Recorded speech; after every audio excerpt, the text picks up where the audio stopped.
àgbẹ̀ tí roko ire ní ìrètí bí adìẹ tí ń fẹsẹ̀ alẹ̀ ire ní wá o oṣù tó ta ní fọ́gbọ̀n ọdún ìyà tó ta ní fọ́gbọ̀n oṣù bí ó bá là ní àkókò padà lẹ́yìn ẹ̀sìn àgbà ń forí tì orí àgbà ń pàjẹ́ tán kò sì dẹ́yìn bí òun jẹ́ Benford tún pariwo pọpọpọ dákun dábọ̀ fi èdè nù lọ́rọ̀ mi àsìkò ti tó láti sọ̀rọ̀ mi dayọ̀ sọ̀rọ̀ mi dayọ̀ Èdùmàrè sọ̀rọ̀ mi dayọ̀ àsìkò tó láti sọ̀rọ̀ mi dayọ̀ sẹ́kùn mi dẹ̀rín fàdùn sọ̀rọ̀ mi àsìkò tó láti sọ̀rọ̀ mi dayọ̀.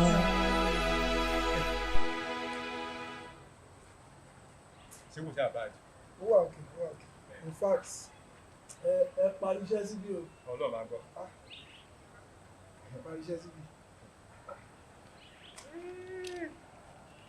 Wonderful. Thank you. Really like the invitation you are. Thank you so much. It's very okay. Thank you. Like seriously, I really love it. So kí lẹ sọ pé ó kún bẹ́ẹ̀ báyìí. Yes. Wọ́n kàn máa floor then kí wọ́n ṣe painting. In fact, gbogbo iná everything yẹn wọ́n máa wá ṣe ní bóyá ọ̀la sọ́túnla. This week everything are done. Màá trust yín lórí yẹn. Thank Màá you. trust yín. Thank you. And kí lórúkọ ọ̀rẹ́ yín náà. Jídé. Bro Jídé, àwọn ẹ ṣeun gan ẹ̀gbọ́n. I'm really appreciate. I'm really appreciate. Ẹ ṣeun wá gan. Mo dúpẹ́. So ẹ̀gbọ́n mi wọ́n sọ pé ẹ̀yin náà ni ọ̀rẹ́ àwọn pé ẹ̀yin náà lè ń bá wọn ṣe gbogbo ẹ̀. Ẹ wò ẹ ṣeun gan. Mo dúpẹ́. Tí adẹ̀ ti dé náà báyìí láti jẹ̀ta náà báyìí ẹ̀yin lẹ ti ń gbé wa káàkiri dẹ̀ ń gbé wa lẹ́wọ́ ẹ ṣeun. Ẹ̀gbọ́n mọ́tò ìlú lẹ sọ pé a máa fi balance ẹni tó ní mọ́tò báyìí. No, tó bá jẹ́ ti onímọ́tò ẹ má wọrí màá bá sọ̀rọ̀ màá yanjú ẹ̀. Ẹ̀gbọ́n ẹ ṣeun gan. nǹkan ọ̀rẹ́ mi nǹkan mi náà ni yàrá wa jẹ́. In fact ẹ dẹ̀ try. Mo ń wò pé ẹni tí o fẹ́ fún níbí báyìí ṣé o máa like ẹ̀? Ẹ máa wẹ̀ gbọ́ ẹni tí ò bá like eléyìí ọ̀tá ajé lẹ́nu yẹn yàn ní like eléyìí àwa tá à ń gbé ní Amẹ́ríkà gan. In fact there are a lot of houses tí kò meet standard eléyìí. This is ó wà okay ẹ má jẹ́ ntọ́ ẹ kú iṣẹ́ ẹ pẹ̀lẹ́.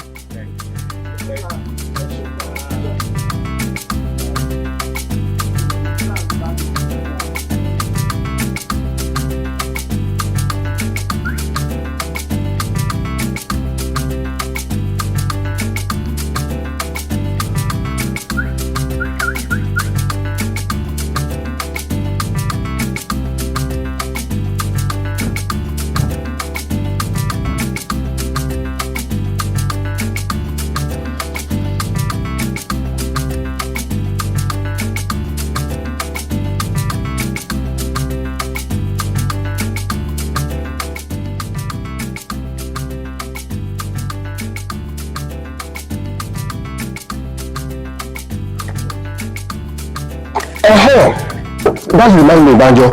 Okay. Mo gbọ́ tí wà tàbí ẹ̀ sọ lánàá yẹn. Okay. Tábà máa wù báyìí sí. Yes. Ó ti tó ilé mélòó tó bá bu ẹ̀kọ́. Tábà máa kà ní méjì at least ó ti tó mẹ́rin because mo rántí pé akọ́kan fún dádì àti mọ́mì kó tó di pé wọ́n jáde láyé.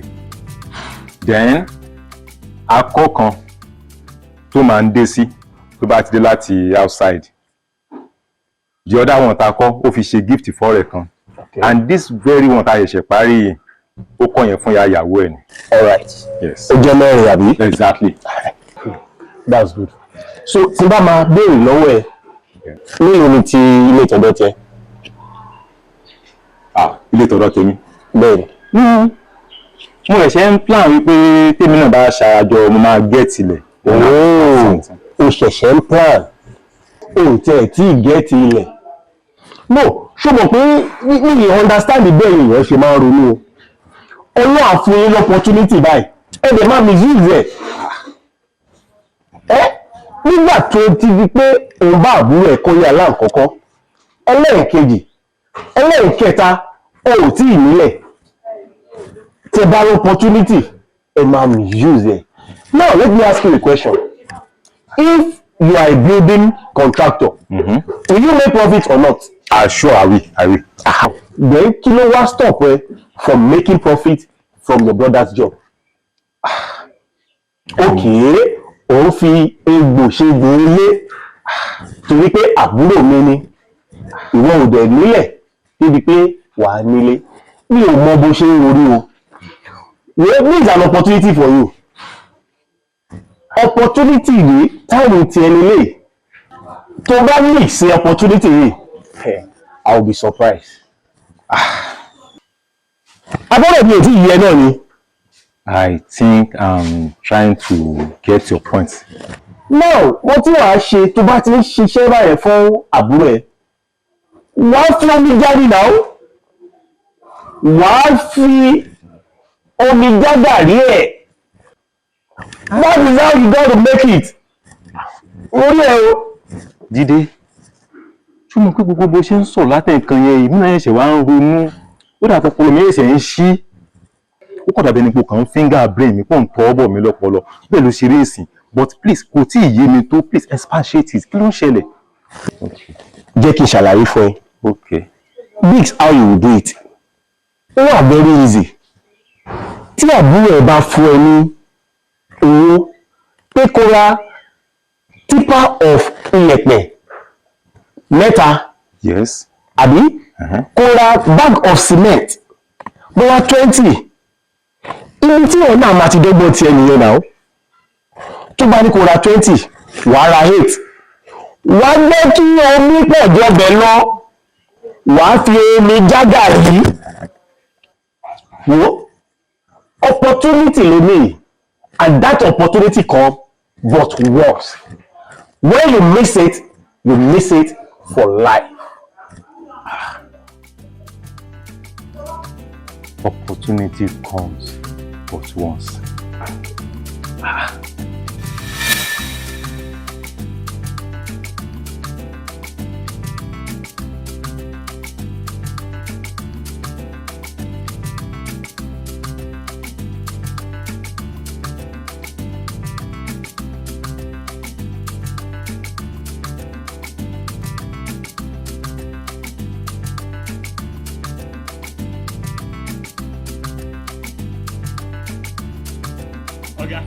Yes, sir.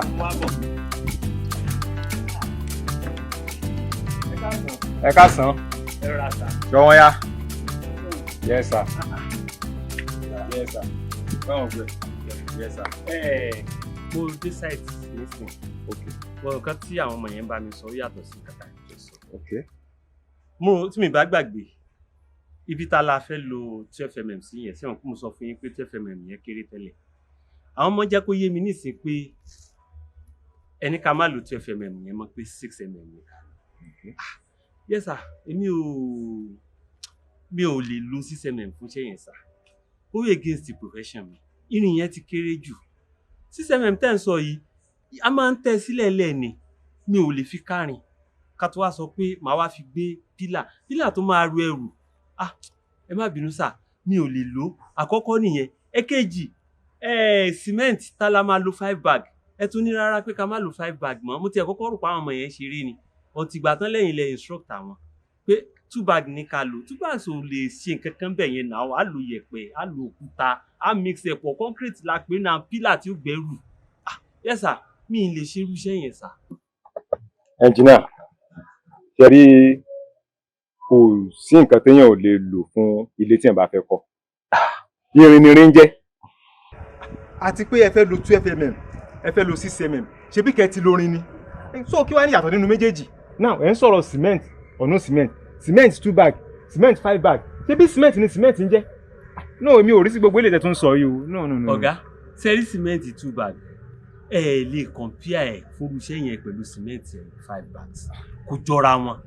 Ẹ wo gbogbo tẹ́ni kí n máa ṣe yìí ó against the profession mi lè jẹ́ káwọn ọmọ kéékèèké tí ò tó yàn kọ́ mọ wá query mi lórí iṣẹ́ tí ó mọ iṣẹ́ Ọlọ́run ní kí n mọ̀ ni mi lè jẹ́ ẹ má bínú o mi lè ṣe irú iṣẹ́ yẹn àwọn ẹni tá a sọ fún jọ́ kìíní àná kí lẹ rò kó ṣẹlẹ̀ sí díẹ̀ ti wà ń lẹ̀lẹ̀ nísìn torí pé ó kọ̀ kò gbọ́ advice so lórí èyí ẹ wo ẹ má bínú èmi ò lè ṣe irú iṣẹ́ yẹn. àbọ̀ ní profession ẹ ti ń fa ọ̀rọ̀ yìí ju bó ṣe yẹ lọ are you getting it? ẹ ti ń fa ju bó ṣe yẹ lọ now cement ni cement ń jẹ́ irin ni irin jẹ́ ẹ lo cement tí bá ní kẹ́ má lò kankan kọ́.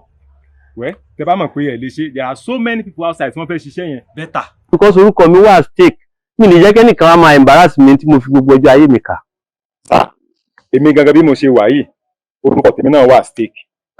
so tẹ bá lè ṣe mọ́ èmi o I don't care màá fẹ́ lómi kó ṣe náà. tó bá jẹ́ bẹ́ẹ̀ ni ẹ gbé fún wọn àwọn yẹn àwọn olórúkọ èmi lórúkọ tí mò ń protect orúkọ mi dẹ̀ wà stake gan and ẹ má gbàgbé o ẹ sì ní 70 million kan tó yẹ kí n san fún mi. I will see you again.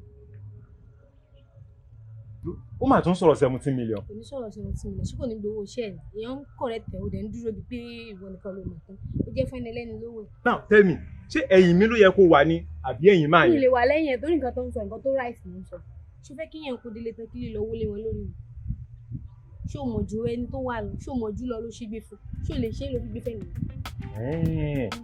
ókè ọ̀rọ̀ ẹ̀kún ṣèṣin ṣé o sì ń lọ síbẹ̀ yẹn àbó lọ́mọ.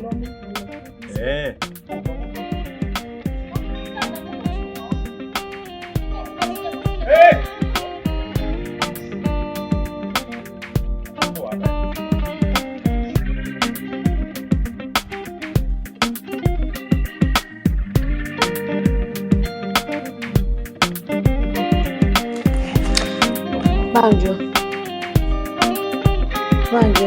Yes, dear. Àwọn oníbọ̀wọ̀ yẹn wọ́n pè mí sí. Wọ́n ní kí n sọ pé o ò gbẹ́bọ̀ wò. Wáyé tó ṣe ní gbẹ́bọ̀ wò mọ̀. Yes. Mo kàn rò pé bó ò ní fi taratara nídìí níbẹ̀ yẹn. In fact, ara àwọn calculation yẹn náà ni mo tún ṣe nísìn. So, kànga la máa gbẹ́. Kànga báwo? Sórí bẹ́ẹ̀ yẹn, ìgbà tá a wo ilẹ̀ ibẹ̀ yẹn, wà òkè fún bọ́ọ̀. But báyìí tó bí á kànga, yes, ilẹ̀ ibẹ̀ yẹn wà òkè. So, for that bọ́ọ̀, jẹ́ ká gbàgbé. Ṣebí kéèyàn ti pọn mi ni. Mi ì ṣáà lè ṣe nǹkan tí ò dáa. Ṣebí kéèyàn ti pọn mi ni. Kéèyàn ti pọn mi báwo? O ti ń ṣe nǹkan tí ò dáa. Ó dà pé o ti ń ṣe, o ti fẹ́ máa ṣe báyìí. Ìtàn ní máa sọ pé o fẹ́ gbẹ́ kànga. Ṣé ó papọ̀ mọ́ra wọn ni? Báwo ni bọ́ọ̀ àti kànga ṣe jọra wọn? Ṣáà mọ̀ nǹkan tó ń ṣe. Mọ̀ nǹkan tó ń ṣe o. Tó bá délẹ̀ tán sìn, ó máa hàn lára tèmi náà. Mọ̀ nǹkan tó ń ṣe o. Okay. Jọ̀ọ́ dúró Ọlọ́run dúró ná. Kí ni nǹkan tó ṣẹlẹ̀ ń bẹ̀ báyìí nísìn? Àti bọ́ọ̀ àti kànga. Ṣebí kéèyàn ti pọn mi ní méjèèjì ni. Now, tá bá ti gbẹ́ kànga yẹn tán, a máa ju imported pumping machine, a máa jù sínú ẹ̀. At least ojú local síbẹ̀ kó má ju imported síbẹ̀. Imported kọ́ local ni. Kí ló ń sọ? Ó gbọ́ nǹkan tó ń sọ ò rí bóyá rí ni. Ṣáàrò nǹkan tó fẹ́ ṣe yẹn dáa àbí nǹkan tó ti ń ṣe yẹn òró dáadáa torí kó má lọ fi ìwà tó ń hù yẹn má fi bà orúkọ tèmi àti tiẹ̀ jẹ́ lọ́dọ̀ àbúrò ẹ̀. Wẹ́ kò sórúkọ kankan tó fẹ́ bàjẹ́. Okay. Nǹkan tí mo fẹ́ jẹ́ kó mọ̀ nìyẹn. Kò sí orúkọ kankan tó fẹ́ bàjẹ́. So má worry tó bá yẹ kí bí a ti torúkọ yẹn ni fi ti torúkọ yẹn kalẹ̀. Kò sí nǹkan kan kí là ń sọ kí ló ń sọ náà. Ànílẹ̀ ẹ̀gbẹ́ yẹn ò dáa fún bọ́ọ̀ pọ̀ tó wà òkè fún kànga. Tá bá dẹ̀ ti gbẹ́ kànga yẹn ká máa jẹ́ kó jìn dáadáa máa jẹ́ kànga yẹn jìn. Tó bá dẹ̀ ti jìn a máa ju imported pumping machine a máa jù sílẹ̀ omi máa wọlé omi máa pọ̀. Wàá ju local náà sí tó bá yá. Ká máa sọ kó máa sọ nǹkan mi. Ó dà kí mo tún fura sí ẹ o kí tẹ̀ ló ń bọ̀ bọ́ yẹn gan-an sípínlẹ̀ tó fi ń pì ẹ̀. Ṣé wọn ló yẹ kó pè lábẹ́ mi? Ó ti pè mí mi ò gbé kọ́lẹ̀. Àti mi dẹ̀ ti gbé kọ́lẹ̀ yóò dẹ̀ fi mí kalẹ̀. Ó dẹ̀ tún wá ń pè ẹ́ ó tún ń pè ẹ́. Ara ń fún mi sí o. Ara ń fún mi sí. Màá dẹ̀ make sure pé mo dì pẹ̀lú ẹ̀mí tiẹ̀ ní pé mọ́ gan sẹ̀ mi ò ní pé mọ́.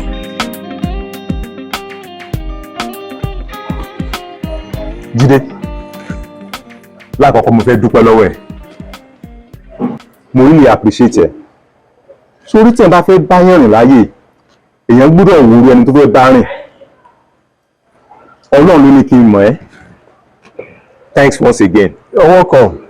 Sórí o ti jẹ́ kí àwọn nǹkan kan yé mi. Tó jẹ́ pé èmi náà wá ń realize pé ó yẹ kí n ti mọ̀ ẹ́ ti pẹ́. Now, could you believe wípé ìyàwó mi nìkan ló kàn fẹ́ máa fún mi ní tough time these days? ó mọ̀ ó fẹ́ máa mọ́nítọ̀ gbogbo àwọn nǹkan tí mò ń ṣe wípé báwo lè ṣe ń lọ báwo lè ṣe ń rí báwo lè ṣe rí òun sáínì site àbúrò mi yẹn. Ìgbà míì tí n bá ń pè tí mo bá ń sọ̀rọ̀ pẹ̀lú ẹ̀ á máa wò pé ta ni mò ń bá sọ̀rọ̀. Ó ti ń sọ fún mi pé kí n yẹra fún ẹ. You mean it? Yes. But do you know one thing? Èmi ò fi gbogbo yẹn ṣe. Ṣé you understand? Èmi ṣáà mọ̀ wípé a ní focus a dẹ̀ níbi tá à ń lọ. Now nǹkan tí mo wá fẹ́ ṣe é sí ni pé gbogbo àwọn owó tó ti wọlé sọ́wọ́ mi àwọn gbogbo nǹkan tí mo ti rí bẹ̀ yẹn ọ̀rẹ́ máa ṣe transfer ẹ̀sẹ̀ o. better ìyẹn ló wà important. Sórí kó bá dàbí pé mo kàn kọ́ tiẹ̀ ni mo fẹ́ kó délẹ̀. Sórí lórí ọ̀rọ̀ ìyàwó ẹ̀ tó ń sọ yẹn. Yes. Lórí ọ̀rọ̀ àwọn obìnrin ó yẹ kó ti mọ̀ wípé obstacles náà máa ń jẹ́ simple drugs ẹ̀dá láyé. That's it. Especially àwọn ọkùnrin. Ṣé tó bá ṣe make attempt àti move forward wọ́n máa drag ẹ backward. Torí ẹ̀ ló ṣe tí mo wà single látọjọ́ ìná. Sórí ọ̀rẹ́ mi ò ní marry until tí mo bá achieve àwọn nǹkan tó yẹ kí achieve tán as a man. Ṣòróbìnrin tó bá ṣe make attempt àti progress báyìí wọ́n máa drag ẹ backward ni. Ìwọ́n mi lè rí ríǹgì kankan níbẹ̀ ní tí ó dà ti marry obìnrin ó láti ṣọ́ra especially ọ̀rọ̀ ìyàwó ẹ̀ tó sọ yìí kó má máa lọ fún wrong advice o ìwọ ni kó orí ẹ̀ dáadáa. That is why I'm single sí òrọ́wọ́ mi ni èmi obìnrin yóò ní jẹ́ kó tètè wọ́ ọ̀rọ̀ ilẹ̀ yẹn a máa lọ sọ́dọ̀ bàbá yẹn. Good. So that wàá lè sign àwọn nǹkan tó yẹ kó sign wàá bẹ̀rẹ̀ project tiẹ̀ náà. That's remind me gbogbo nǹkan yẹn pátápátá ìwọ ló bá mi ṣe. Okay, ìwọ ló bá mi sign. Fine, wàá bá mi ṣe everything. Better. Tí o dá sign mi ò fẹ́ jẹ́ kí àbúrò mi rí traces níbi á mú un ṣe anything.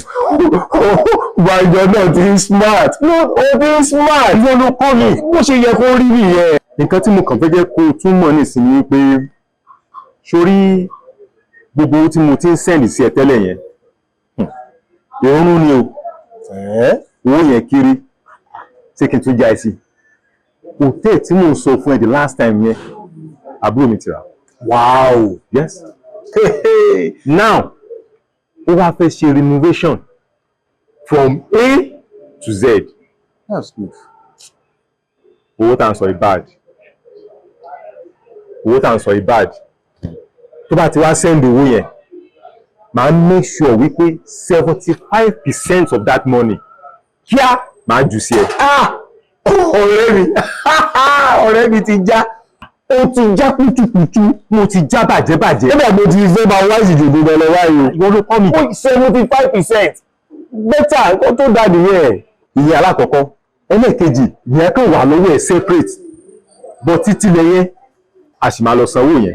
Màá ṣe transfer yẹn sí ẹ ká tó kó bíbá yẹn nísìn. Now again wọ́n fẹ́ wá já 5 tons of cement sí site ibi tá à ń kọ́ lọ́wọ́ yẹn.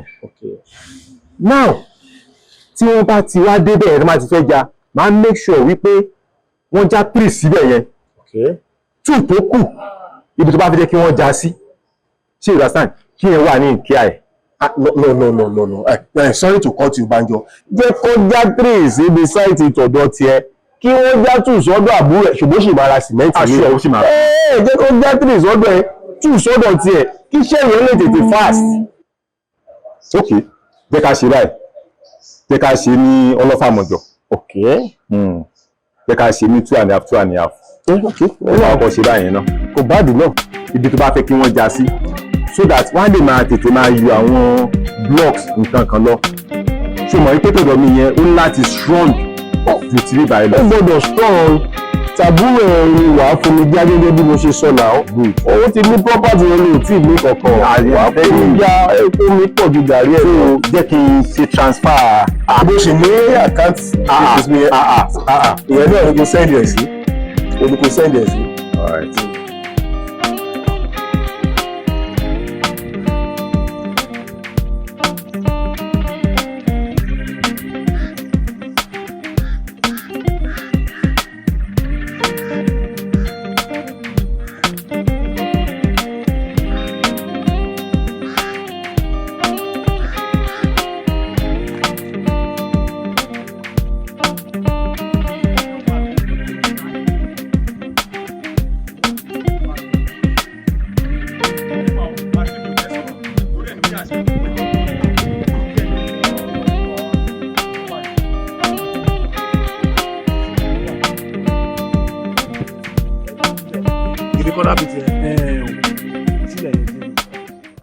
ṣé wàá mọ̀ pé àárín ìgboro níbí ìwà bẹ́ẹ̀ ni sà. mo dẹ̀ mọ́mọ́ mú wá bí yìí bàtẹ́lẹ̀ ti ṣe tán. a ti ṣe tán, gbogbo ètò ti wà ńlẹ̀ bàbá.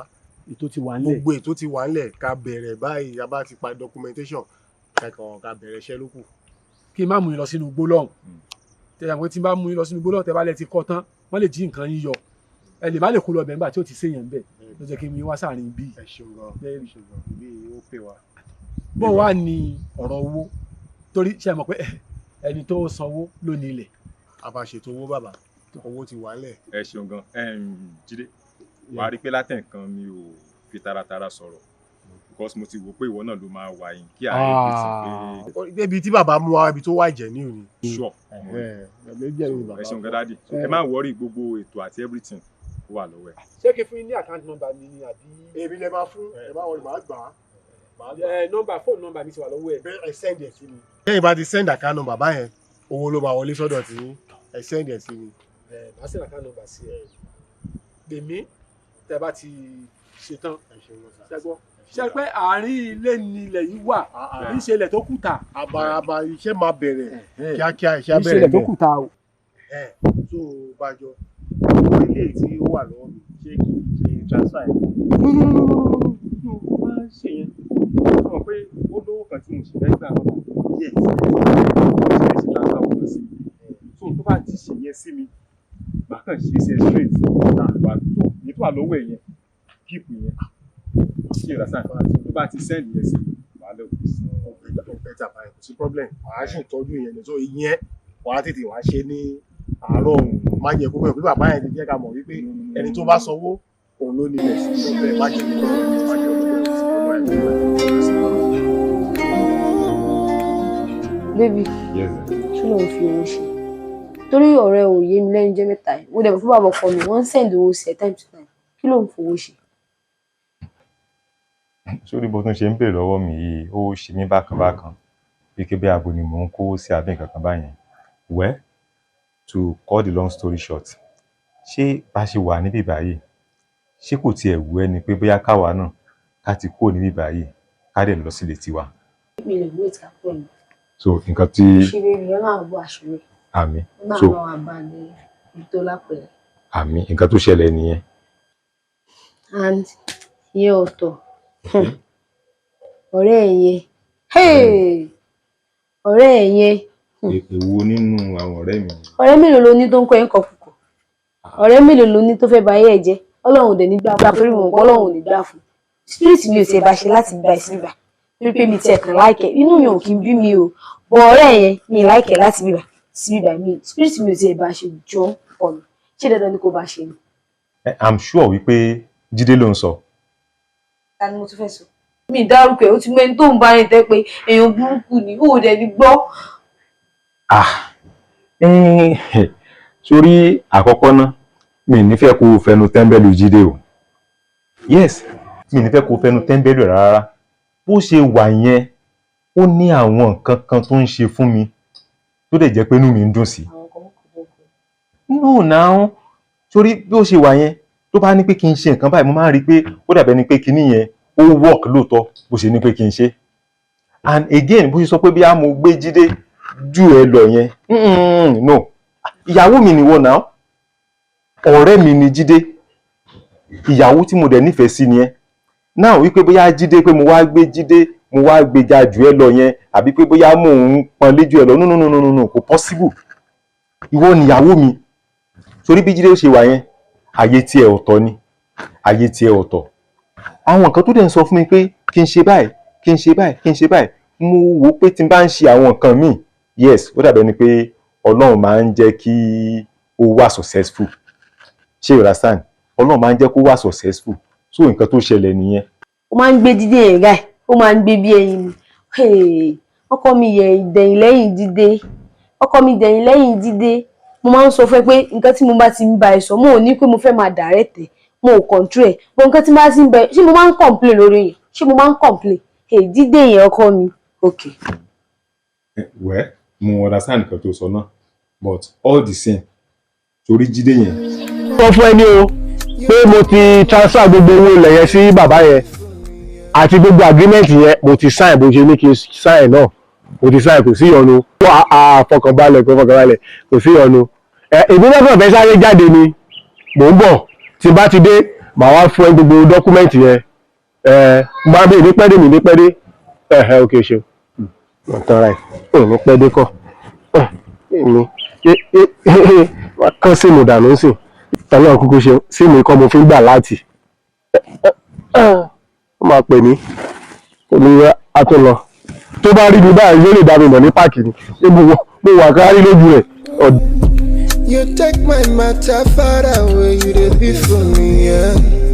Oh, you not send me no go reply what you said to me, yeah. I would rather go my way.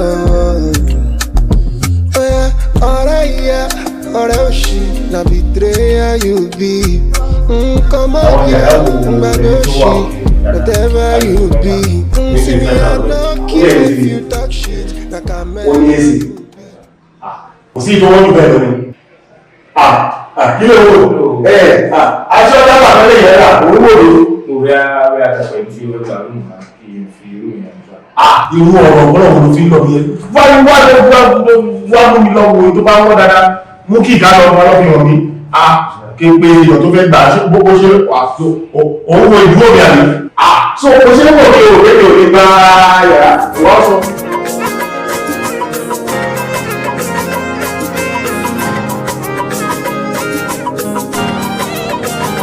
Mo fẹ́ gbọ́ Amẹ́ríkà o, kí n gbàbẹ̀ lọ Canada o.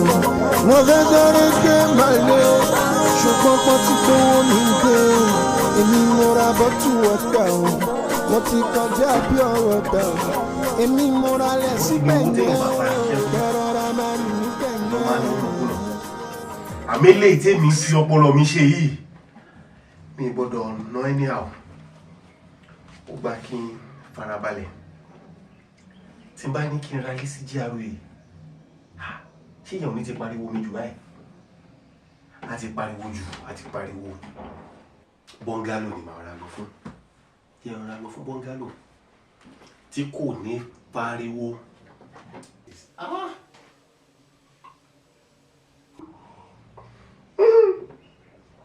Mo ti jẹ lọ. Ó gbọ́dọ̀ farabalẹ̀. Ọ̀rọ̀ náwó yẹn nàkúnà. Oníṣẹ́ ọpọlọ ni mo ṣe kí n tó lè achieve ẹ̀. Ó tún sẹ́dá. Aláti mi tún ti wọlé. Mi ní fọ́ọ̀kẹ́lé yìí o. Millions of naira tún nílé. Mi ní fọ́ọ̀kẹ́lé. Èyí tó wà lẹ́yìn ni màá ra máa ná. Ilé màá ra keep ẹ̀. In fact. In fact. Kò pẹ́ dàfẹ́yàn.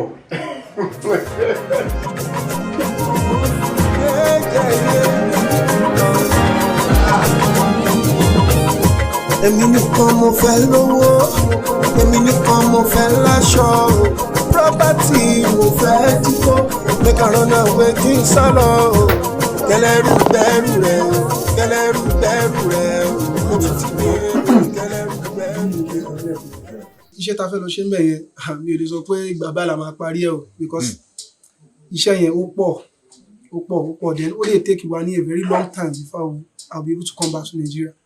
So òun ni mo fi ní pé kí n sọ̀rọ̀ kékeré kan fún yín.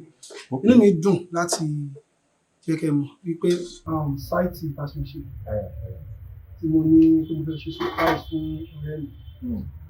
So inú mi dùn láti sọ fún mi wípé ẹ̀wọ̀n mi lẹ́nu.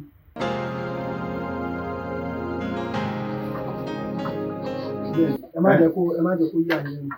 Mo mọ̀ pé tí n bá sọ fún yín pé ẹ̀yin ni ẹ ní láti lò kò ní surprise ìgbà so I want to make it a surprise. That's the reason why mo fi sọ fún yín pé mo fẹ́ fi ṣe surprise fún ọ̀rẹ́ mi kò ní lọ wá yàn fún ọ̀rẹ́ mi o. Mo ń bọ̀ náà mi ò gé ètè. Mo mọ̀ pé máa yà yín lẹ́nu mo mọ̀ pé máa yà yín lẹ́nu bọ̀ ẹ̀gbọ́n yín lẹ́nu. Ṣẹ́rí ẹ mọ̀ pé ẹ ti gbìyànjú fún mi kọ́lé alákọ̀ọ́kọ́ kọ́lé ẹlẹ́kejì ẹ ti gbìyànjú èmi náà lè wò ó pé tò kí èmi náà lè fi san padà fún ẹ̀gbọ́n mi kò pé kí n fi eléyìí tó ṣe surprise fún mi so congratulations. Thank you. So èmi ni mo níbẹ̀ yín. ẹni lẹ́ni o kì í ṣe pé bóyá wàá jẹ́ kí jáwàá fún ẹnìkan níbẹ̀ yẹn. yóò fẹ́ ní bọ́ọ̀dì ẹ̀gbọ́n ìlẹ̀ ní tí bá sọ fún yín láti lè fẹ́ ìlẹ̀ ní kò ní dùn sọ mo ṣe ń sọ yìí wọ́n mo ṣe sọ yìí tó bí ànílẹ̀ ní ìlẹ̀.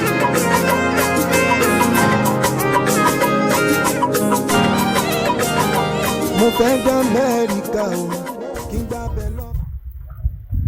Mr.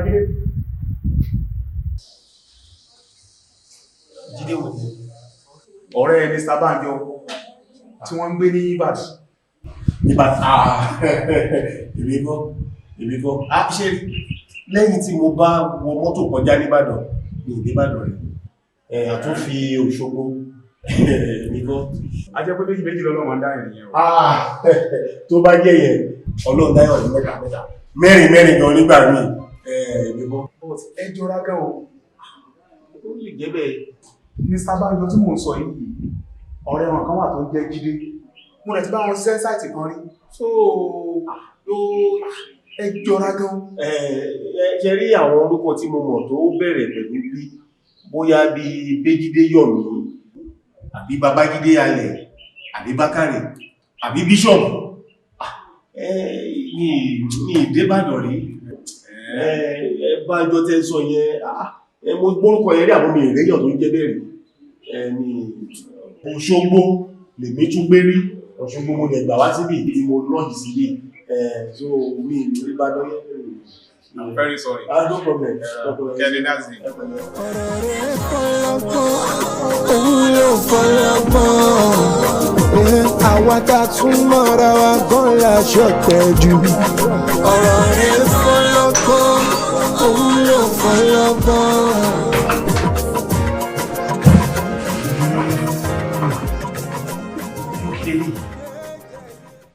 Ọ̀ká ti fẹ́ fò. Níbo ló ti mọ̀ mí? Kí ni mo máa ṣe o? Kí ni màá ṣe báyìí o? Jájájá mo láti fi location sílẹ̀ kíákíá. Èmi tí mo tún rọra ní kí wá forí pamọ́ síbi ẹ̀wọ̀n tún mọ̀ mí.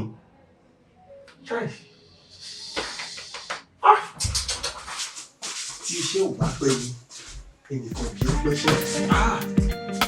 Tí wọ́n yá báyìí. Ọ̀tún yá. Lábẹ́ àwọn èèyàn tó wà ní, èmi nìkan ló wá dámọ̀. Gbogbo pé Jídé Jídé nìkan ni Jídé. Mo ní mi ìmẹ́, ojú lọ mọ̀ mí, mi ìmẹ́.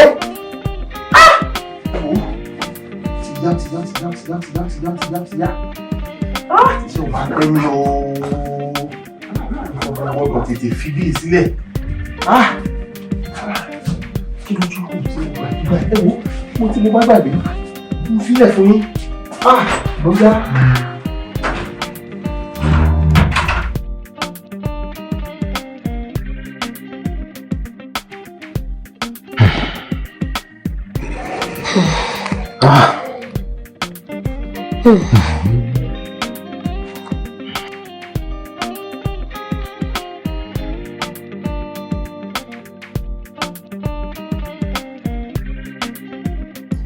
Wọ́n ní tá a bá gbẹ́ kòtò ọ̀tá ká má gbẹ́ jù torí ṣeéṣe bóyá wa náà la padà kú sínú. Mo lè sọ̀rọ̀ mo sọ tèmi gbà yẹn mo pariwo. Owó iṣó kékeré ò fi bàdí jẹ́ àjùrò wàhálà tó ti ń ṣe òfìkà kékeré ò fi bàjẹ́. Àbí mi pariwo fún ẹ mo ṣe fẹ́ inú ẹ̀ bí àtijọ́ tó ti rìn níjọ́ òun lórí mi tí mo kọ́ lẹ̀ wá gbà ṣé mi lọ́rẹ̀ ní kò láwọn tájọ́ ń ṣeré ni àbíjọ́ tó fẹ́ pàdé mi kò níbi tó ti pàdé mi bọ̀ ìfẹ́ inú ẹ̀ tó fẹ́ ṣe òun ló jẹ́ kó fi gbogbo nǹkan mo dẹ̀ ń sọ ń gbà yẹn fún mi tó bá délé tán ó máa kàn mí o ṣé kò ti kàn mí sí sí wàhálà o ṣáà ti ṣe nǹkan tó fẹ́ ṣe nǹkan tó ti ń ṣe bọ̀ jẹ́jẹ́jẹ́jẹ́jẹ́ ó lè fi nǹkan kékeré rà ó fi bàjẹ́.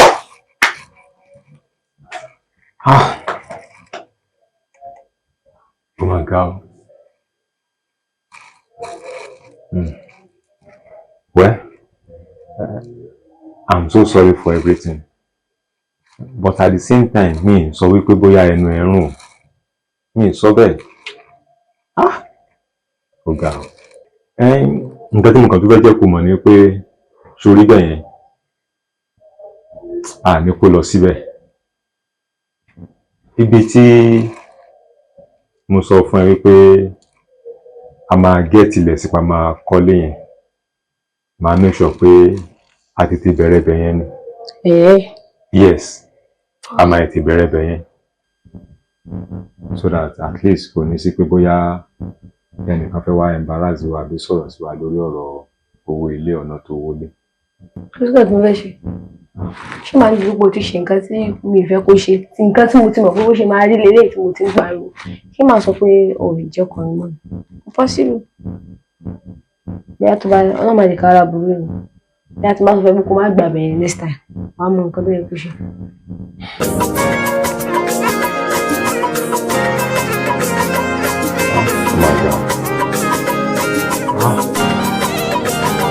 Mo fẹ́ dé Amẹ́ríkà o, kí n gbàbẹ̀ lọ Canada o. Mo fẹ́ sọ̀rọ̀ pé màlẹ́ o, ṣùgbọ́n pọ́n ti gbówó mi gbé o.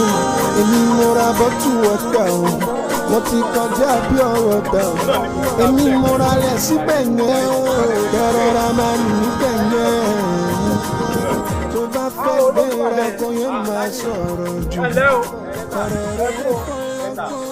Ó lẹ́sẹ̀ bẹ̀rù. Àwa tààrà lẹ̀ lọ́wọ́ yín. Ẹ̀yin wo? Tààrà lẹ̀ lọ́wọ́ yín ni sà. Ilẹ̀ bo. Ṣé mọ̀ wọ́n? Yes, àwọn wọn láti ra lẹ̀. Kí mo ń gbọ́? Ilẹ̀ tààrà lọ́wọ́ yín náà la ní pé ká wá. Ṣé kí ni? Ẹ rà sà. Ẹ jóná. Ẹ rántí mi mọ́. Ẹ lẹ́ o. Ẹ rántí mi mọ́ dádì. Ẹ kún o. Yes sir. Ó lẹ́sẹ̀ inú oko mi. Yes sir, èmi ni engineer Ọlá.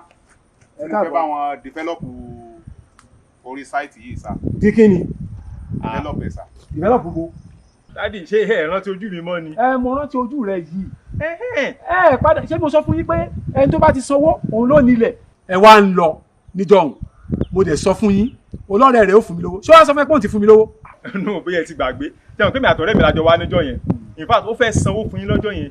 Èmi mo wá ní pé no, pé kó má lu ọwọ́ ẹ̀. So mo ní màá send owó mi sí láti wá fún yín. Ó dẹ̀ sọ fún mi ó lóun ti sanwó fún yín and everything. So kò sí problem sir. Problem wà. Torí kò sanwó fún mi ò lẹ́yìn kankan kó mówó wá ní. Ṣé ẹ̀jọ̀ síbẹ̀ ńgbà kan fi send owó ni àbí kí ló ń ṣẹlẹ̀? What is going on? Engineer mi ò lè máa ṣe. Bẹ́ẹ̀ mi ṣe send owó sí Jídé. So because èmi fẹ́ lọ síbi kan mo send owó sí Jídé. So ó dẹ̀ ti pè mí kó dẹ̀ ti sanwó. Kò dẹ̀ ní parọ́ náà, kò lè parọ́ náà. Èmi ni mo ń parọ́ nù. Ọwọ́ àpè ní ìsìn tàbí kọ́ lọ bá. Torí èmi fẹ́ rí àwọn òwe ilẹ̀ tí mo fún. Ìṣẹ́rí ó ti send gbogbo ẹ̀, ó ti send gbogbo document yẹn sí mi. Màá sì padà lọ gbà lọ́wọ́ ẹ̀. But ó ti sọ fún mi wípé òun ti sanwó and everything. Àwẹ̀ tètè lọ bá ní ìsìn tàbí kọ́ pé báyìí pé kó máa bọ̀. Ẹ pe nọ́mbà ẹ̀. It's a very simple thing now. It's a very simple thing. It's a very simple thing. Ọlọ́mọ ajá ṣiṣẹ́ gbà o. Nínú ní ẹ̀ máa wọ̀.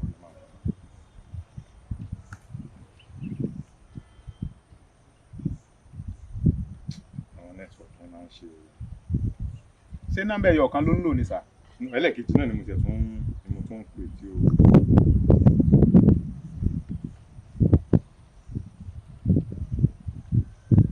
Ṣé ti lọ? Nọ́mbà ẹ̀ ò lọ bọ́ tó ti sanwó fún yín náà dájì. Ọmọ tó ṣẹlẹ̀ mo ní bọ́ jí ìjọ nọ́mbà rẹ̀ bá lọ ẹ padà wá. Ẹnjìníà kò ní ṣiṣẹ́ gbà o. Àmì sà. Má jẹ́ kí ọ̀gá kí ni nǹkan tó ń ṣẹlẹ̀? What is going on? No now bàbá tá ló wá ń parọ́ náà èmi èjì báyìí ní sinam. But ṣé èmi mo parọ́? Ṣé bọ́ mọ ilé ẹ̀? Ẹ ò mọ ilé ẹ̀ ni? Èmi rẹ̀ mo nílẹ̀ bíi. Bẹ́ẹ̀ ni rẹ̀ mo ṣẹ̀ wá bíi. Fóònù nọ́mbà bí wà lọ́wọ́ rẹ̀ ní kó pè mí. Kí nọ́mbà rẹ̀ bá ti lọ ẹ pè mí. Ọlọ́run ní pa wá gbogbo alájọ wa bíi. Tá ló wá ń parọ́ nínú ẹ̀mí méjì báyìí ní sinam? Ṣé mo ní òpè yìí? Sẹ́nitọ̀ wọ́n fi ṣé kò fi ìwé hàn yìí? Ṣé kò fún yín ní ìwé ni? Ó send ìwé sí mi lórí ilé tí mo rí ìwé náà kó tó di pé ó send ìwé sí ẹ lórí fóònù. Ó wá lọ́ọ̀ kẹ́ra lẹ̀ fún òwe tí sanwó ni. Ìwọ náà sì ń bọ̀. Lọ́ọ̀kì wá. Ṣé bọ́ọ̀rẹ̀ rẹ̀ ni? I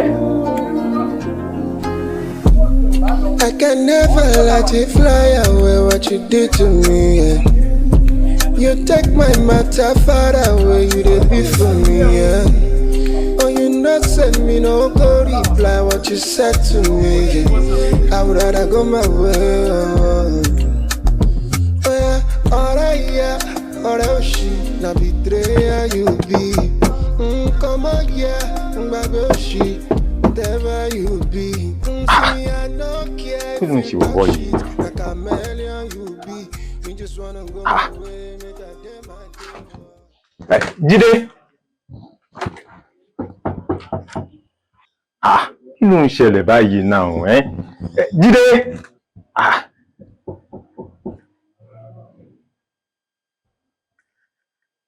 Ẹ kúrọ̀lẹ́ sá o. Thank you. Ẹ kúrọ̀lẹ́. Ẹ kúrọ̀lẹ́. Yes. Bro Jídé lẹ́ ń béèrè. Yes, exactly. Àwọn ò sí around mọ́. Wọ́n ò sí around mọ́. Kódà ìjẹ́ ìtaná park àwọn ẹrù wọn tán travel. Wọ́n ti travel, wọn sí around. Bóyá kẹ̀kàn pé nọ́mbà wọn bẹ́yìn. Okay. All right, thank you. No, now. Ó yẹ kó wà around. Jídé.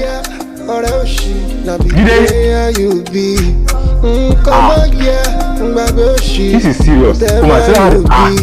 See me, I don't care if you talk shit. Like a million you be. We just wanna go my way, make a day my day. Wow. So you know it's everywhere. Yes, my dear. Boss dear, mo rò pé Ìbàdàn tó ń gbé ló yẹ ká máa lọ ni. Why Ìlọrin? Tó ní Ìlọrin la máa gbé ńsìn. O mọ reason tí mo ní pé ká fi wá sí Ìlọrin.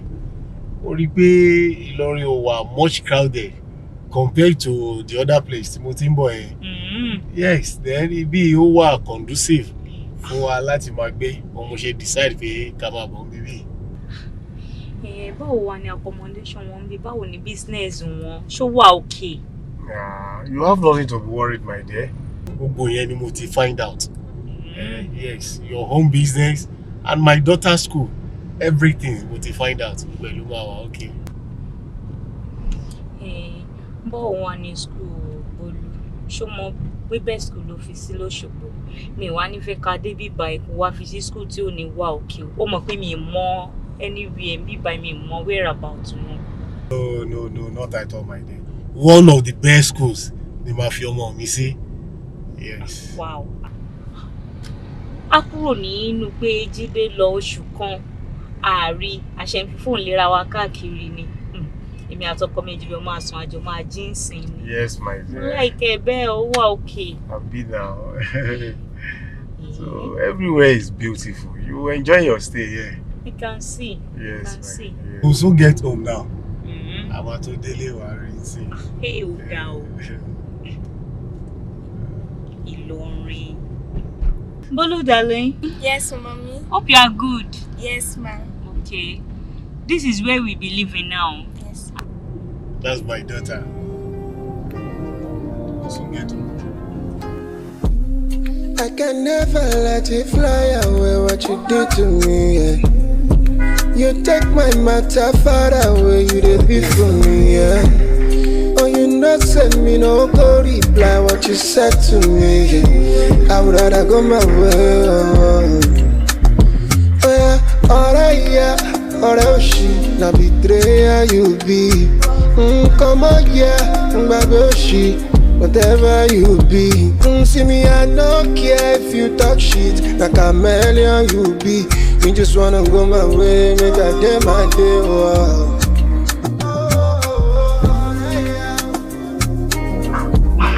My baby, are you good? Yeah, eat your food. Dear. Yes, babe. I'm still confused. About what? Thank you.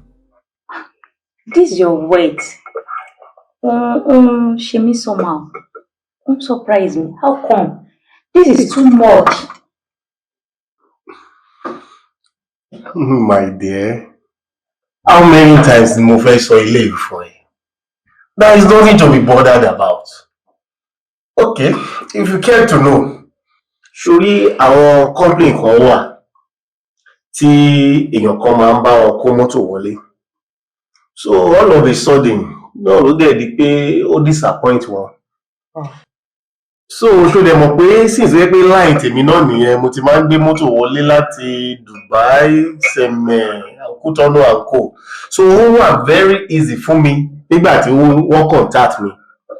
So bí mo ṣe bá wọn gbé mọ́tò wọlé láti US, Canada nìyẹn, ní ìdẹ̀ disappoint wọn, wọ́n láwọn ọ̀gán tó rí ẹ́. So you have nothing to be bothered, my dear. You have there's nothing to be panic about. And again, ṣó mọ̀ pé tí ẹ̀kẹ́ ẹranko ò bá bàjẹ́, tọ́mọ ènìyàn lè dùn mẹ́. So àwọn ọ̀gán tó rí, you don't need to be panic, my dear. Okay, oh, really? So that is where you see all these things. So just relax your mind. You don't have anything. So, Mashi máa yin Ọlọ́run náà ni Olúwa ó ṣé o. Olúwa ó ṣé o. Okay, all is well. It's well, my dear. Eat your food. Just enjoy your meal. My pretty Bolu. Sure. Enjoy your meal. Don't worry, oh. If there is anything you still want, my love, please feel free to ask. ONIYA. ONIYA mi lè dáná. Family mi náà lè máa bá mi náà. Hey, Mr. Atibomi, it's okay. Tabati need anything, we let you know. Continue me.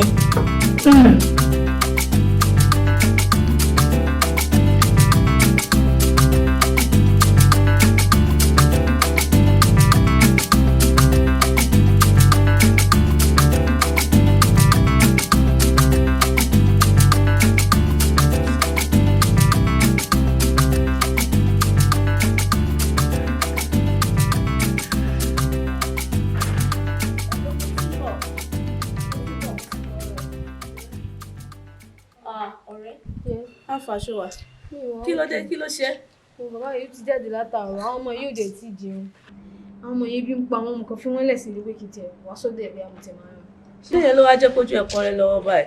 Mo sọ fẹ́ nísìnyí tó bá need máa pè mí, ò ní ìdá ti ṣe máa stress ara ẹ̀ lóṣù tí wàá mọ̀. Ṣé náà ni màá máa pè é, o máa fún mi nǹkan? Ṣé ayé mi ló wà ní? Alright, mo ti ṣe nǹkan sákàǹtẹ̀ ṣá. Ó ṣí ọ̀rẹ́ mi.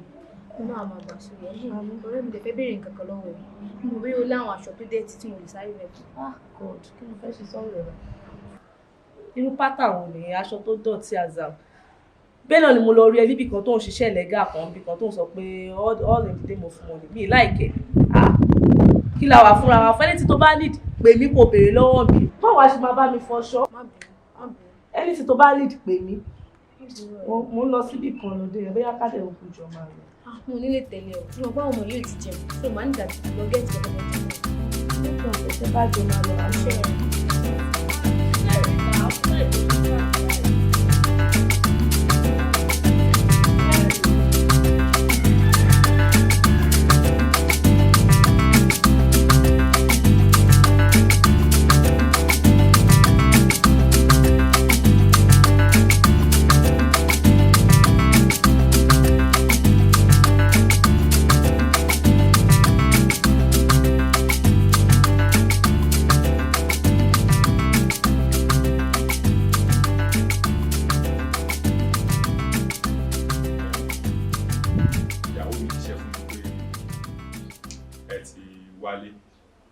sáré lọ síbi ìnáwó kan ni bí mo ṣe délé tó sọ fún mi báyìí mo rò pé mi gbọ́dọ̀ wọlé kí n kọ́kọ́ sáré wá bá yín náà. Ìyẹn náà dá ibi ìnáwó ló lọ ní òjì ẹ̀ ń bá ọ nílé àbí ọjọ́ wá kówó mi wá.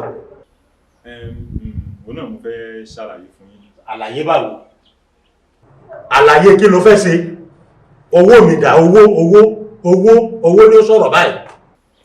Mo ní màá padà lójú sí yín sáà torí mi ò mú dání báyìí sáà.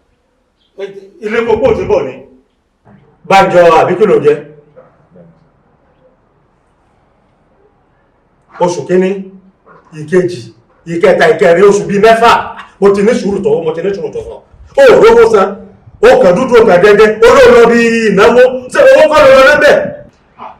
Àwọn náà ni wọ́n ṣe náwó wọn ní mi bá wọn ṣe kankan. Owó máa sọ ìtọ́rọ̀ kó òwe san. Táwọn wọn ní gan. Ọ̀sìn láyà ọ̀nà wọ̀ọ́rù ilé ọ̀tún tẹ fìlà. Ọwọ́ àná lé láti máa bẹ̀bẹ̀ owó lé. Owó mi ní kò pẹ́. Ó ń dà. Ẹ kàn fún mi ní bóyá bíi oṣù méjì. Oṣù méjì. Èmi ẹ̀ la kọ́lé. Àbáwọn ìdílé yóò bá nira lẹ̀ mọ̀lẹ́bí inú fún ilẹ̀ tí mo fi kọ́lé kí n fún ọ lóṣù méjì níbo nílé ta ní. Arákùnrin tó bá lè di jọ́mẹ̀jọ òní ọgbọ́n tí mo wí jọ́mẹ̀jọ òní láàrin òní sí jọ́mẹ̀jọ tó bá kó owó ilé mi wá èmi pẹ̀lú kọ́tọ̀dà àtàwọn ọlọ́pàá nọ́mbà wa dẹ̀rù rẹ̀ síta dàbí mo ṣe dà ń gbèsè 8 days. Ẹ̀kọ́ lè kó bá mi. Tó bá lè kọjá jọ́mẹ̀jọ òní. Bí adìẹ ti ń fẹsẹ̀ alẹ̀, ire ni wá o. Oṣù tó ta ní fọ́gbọ̀n ọdún, ìyà tó ta ní fọ́gbọ̀n oṣù. Bí ó bá là ní àkókò padà lẹ́yìn ẹ̀sí, àgbà ń forí tì í, orí àgbà ń pàjẹ́ tán, kò sì dẹ́yìn. Ọlábísí. Pẹ̀lẹ́. Kúṣẹ́. Ṣùgbọ́n bó ló ti rí gbogbo àwọn aṣọ bíi bẹ́ẹ̀ ṣíìtì ní nǹkan tó ń fọ yìí eléyìí ò jọ tiwa. Ọ̀tẹ̀lẹ̀ látàárọ̀ a ṣáà máa jẹun mo lọ síwájú mo ṣáà lọ káàkiri mo lọ sọ́dọ̀ ohun màtá máa ń ra nǹkan bẹ́ẹ̀ ń pe ṣó láṣọ àbómi tí mo lè bá fọ ṣáàkó lè fún mi pé kí n lọ fọ ká ṣáà lè rí oúnjẹ jẹ mo lẹ́yìn náà wá lọ báyìí. Èmi náà kàn ní kí n sáré ṣe one or two things náà ni mo ṣe sọ fún ẹ láàárọ̀ yẹn but at the end of the day mo ṣáà tiẹ̀ dúpẹ́ lọ́wọ́ Ọlọ́run wípé mo rí àwọn kankan ṣe orí èmi gan bí mo tún ṣe ń bọ̀ ni mo ní pé kí n sáré ra ilé àti ẹ̀ ṣáà jẹun. Jọ̀ọ́ má bínú torí Ọlọ́run èmi ni mo kó ẹ sí gbogbo ilé ìlà torí Ọlọ́run. Mo bínú aṣáà máa jẹun. Yes, I'm so sorry for everything please. Ó dá ọmọ kan tó ṣẹlẹ̀ lọ gbélé kalẹ̀ kémi náà wàá bá ẹ kásáré jọ parí ẹ̀. Ní sáré gbélé kalẹ̀. O ní ìnáwó bá ẹnu ilé mo ti tẹ̀ parí. Mò ń bọ̀ ṣáà jẹ́ kí n wá ẹ̀pọ̀ díẹ̀. Ìyà tó tán ní fọ́gbọ̀n oṣù. Bí ó bá là ní àkókò padà lẹ́yìn ẹ̀sí, àgbà ń forí tì í, orí àgbà ń pàjẹ́ tán, kò sì dẹ́yìn. Bí òun jẹ́ Abẹ́ford tún pariwo kókókó. Dákun dábọ̀ fi èdè nù lọ́rọ̀ mi, àsìkò ti tó láti sọ̀rọ̀ mi dayọ̀. Sọ̀rọ̀ mi dayọ̀. Mo ní pé kí n bu gàrí díẹ̀.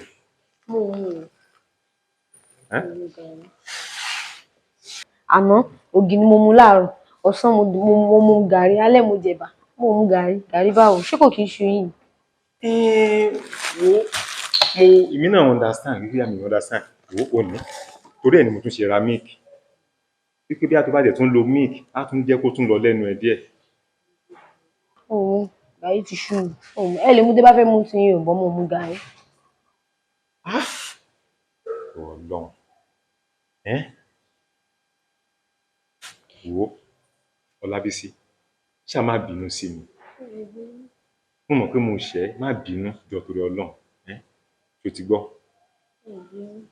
Ọkàn mu gàrí ni ṣé kò fi ń ṣú ẹ̀yìn náà ò lè mú gàrí. Ó dáa torí ó tún nìkan tí mo fẹ́ bẹ́ẹ̀ sọ tí n bá ṣe tán nísìn àá wá nǹkan mi tí a jẹ. Mo ń rò nǹkan kan wò wípé bóyá kí n tún lọ sí Ìlọrin. Ìlọrin. Yes. Kí ló wà ń lọrin? Ìlọrin báwo? Tó mọ̀ cost of living Ìlọrin ó lò sí ti Ìbàdàn tá wà ní báyìí. Ó dẹ̀ mo ṣe wò pé bóyá tí n bá tún lọ sí Ìlọrin bóyá tí n bá tún ríṣẹ́ díẹ̀díẹ̀ ṣe màá lè tún ní savings ju ti bí báyìí lọ. At the same time mo wá ń rò pé to avoid embarrassment pẹ̀lú bàbá landlord yìí mo ń wò pé bóyá táwọn bá ti ṣetán ní school èèyàn lè máa move lọ sí new house yẹn. Mo understand bó ṣe feel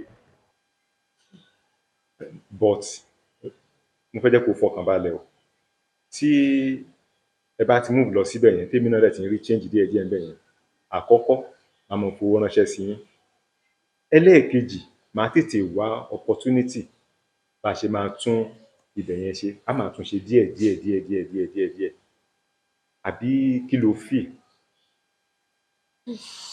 Wọ́n náà máa bọ̀ àṣírí á máa bọ̀ lọ́yìn tẹ̀ ń lọ yẹn ṣá. Ẹ má gbàgbé pé ẹ fi yẹn kan síbi kankan o. Pé lọ́yìn tẹ̀ ń lọ yẹn ẹ má gbàgbé pé ẹ fi yẹn síbi kan o. Ọlọ́run aṣọ yẹn. Àní nǹkan tàbí ṣe torí kò sí nǹkan tàbí ṣé a máa jókòó a máa wojú ara wa ni. Owó ò ní wọlé báyìí.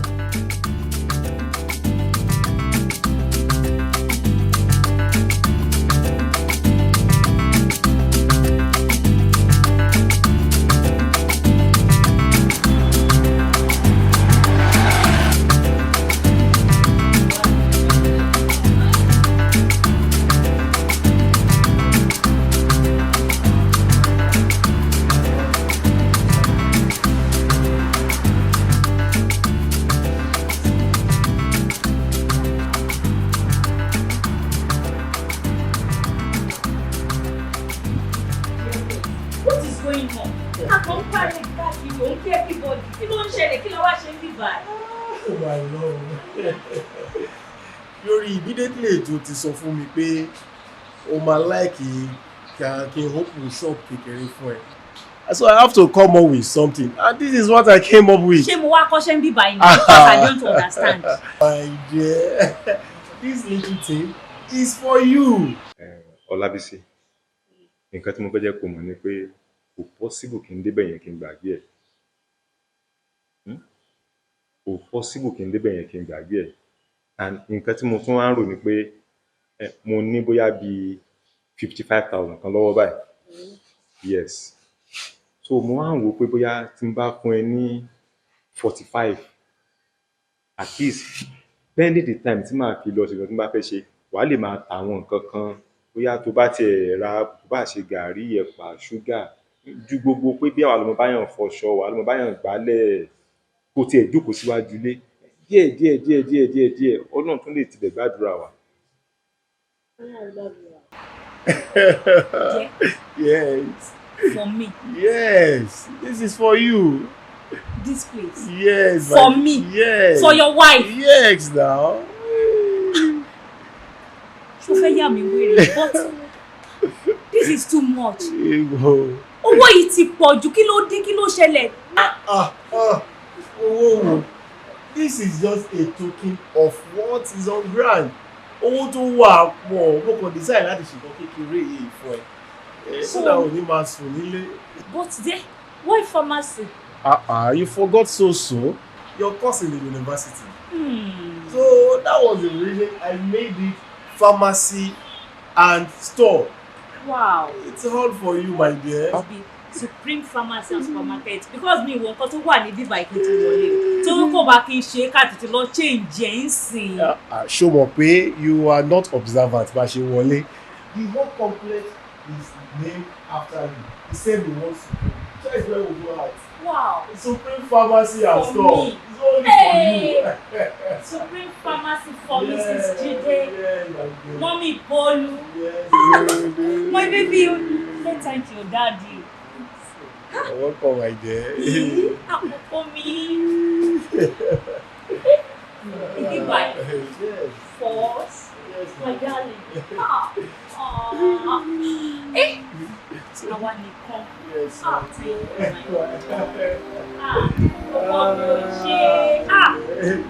So let me just show you around so that you familiarize yourself. I'm now the CEO. I can never let it fly away what you did to me. Yeah. You take my mind. Obìnrin ìyá àtẹ̀gbẹ́yìn tó ní àwọn sẹ́ndì owó kò ní ló dá láti owó ni mo pè nígbà tí Ọlọ́run ti ní kí ìwọ mọ rí ọmọlúàbí rẹ̀ tún ṣe déédéé.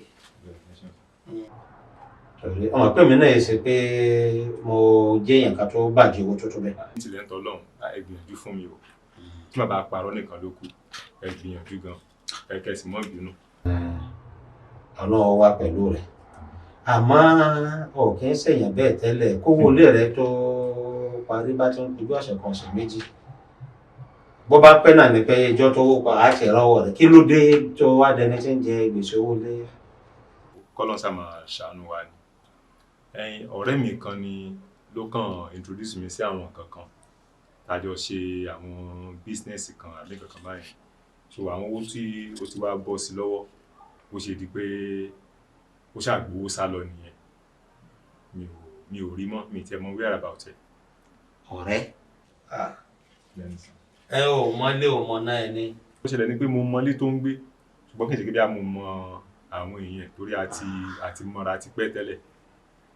èèyàn sọ̀rọ̀ gbára lé ẹni a bá ti rí pẹ́ bẹ́ẹ̀ tí òwe lè jọ ṣe tó tẹ́ ẹ bá ti lọ lọ́lọ́tọ̀ọ̀tọ̀ tẹ́ ẹ tún wá padà pàdé nígbà tó bá yá èèyàn tún bẹ̀rẹ̀ sí ní stọ́dì ẹ̀ ní ìwà yẹn a máa yí padà nǹkan mẹ́ta ni máa ń yíwà yẹn padà ò gbọ́ agbègbè téèyàn bá gbé bóyá ìlú àbádùgbò bíbẹ̀ bá ṣe rí ó máa ń ní ṣe lórí ìwà yẹn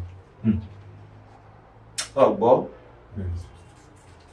irú àwọn èèyàn téèyàn bá ń bá ṣe bí ọ̀rẹ́ bí ẹbí bí ará bí alájọṣe níbi iṣẹ́ wọ́n máa ń nípa nínú ìwà èèyàn wọ́n máa yíyàn níwà padà ẹ̀kẹta nígbà aṣọ ọ̀gbàlà dá fúngbà bígbà bá ṣe rí a máa yíyàn níwà padà bó lọ wá lóyún èmi máa lọ sí Ìlọrin bóyá kí wíìkì yìí tó parí máa lọ sí Ìlọrin but bóyá in the next 2 weeks tí ọmọ bá ti dé láti school so ìyàwó mi máa move kúrò níbẹ̀ yẹn lọ sí ibòmí. sọ ti mọ̀ nípa Ìlọrin tẹ́lẹ̀ ò gbé bẹ́ẹ̀ nílé tó fi fẹ́ kúrò níbàdàn lọ sí Ìlọrin. bí Ìlọrin ṣe wà yẹn mò ń wò pé bóyá cost of living Ìlọrin ó tún lò sí tìbàdàn ni mo ṣe wá wò pé bóyá kí n tún lọ try ibẹ̀ yẹn náà wò àti sí ìyàwó bàtà ọmọ tó bàtà wà padà wá bá mi létà wà bí nǹkan kan bọ̀ kí n ṣàtẹ̀ kọ́kọ́ lọ wíbẹ̀ yẹn bá ṣe máa bó ṣe rí. èèyàn máa ń gbìyànjú ni mi ò ní ní kó o máa lọ ṣùgbọ́n má gbàgbé pé apálára ìgúnpá nìyí kan orílẹ̀-ègbọ́n bẹ́ẹ̀ kẹsẹ̀ làbúrò tá a bá dé ìlú àìlára tá a dé ìlú àìlẹ́bí ní ìlú àìlénìyàn àtẹ̀pámọ́sẹ̀ nìyẹn.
mo lọ bèrè ilé wọn lórí ẹ̀ ó ti wá ṣọ́ọ̀bù tí wá ṣí ṣọ́ọ̀bù ó jẹ́ fúnra ẹ lọ́kàn balẹ̀ kó má parẹ́ ẹ̀ dànù èmi sọ tèmi fún ẹ o.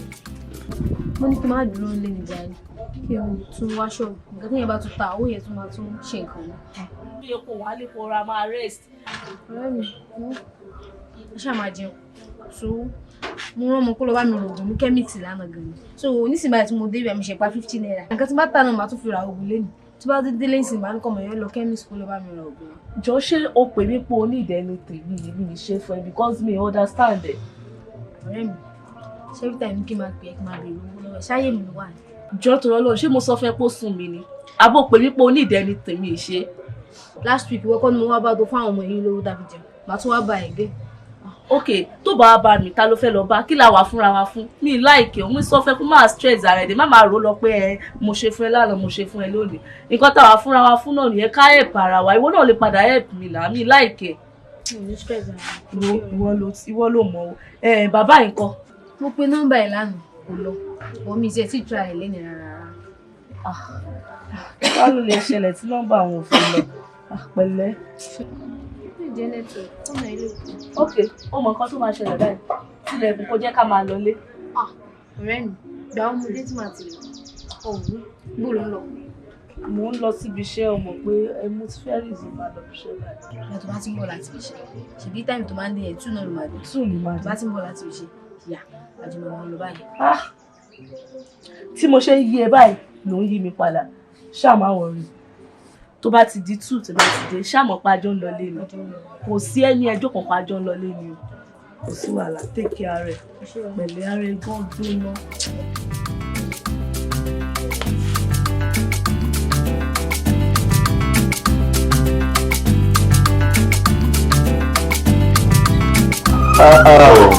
Mr. Jide. Officer. Thank you for your hospitality. Thank you so much. We are so much grateful. Yes, sir.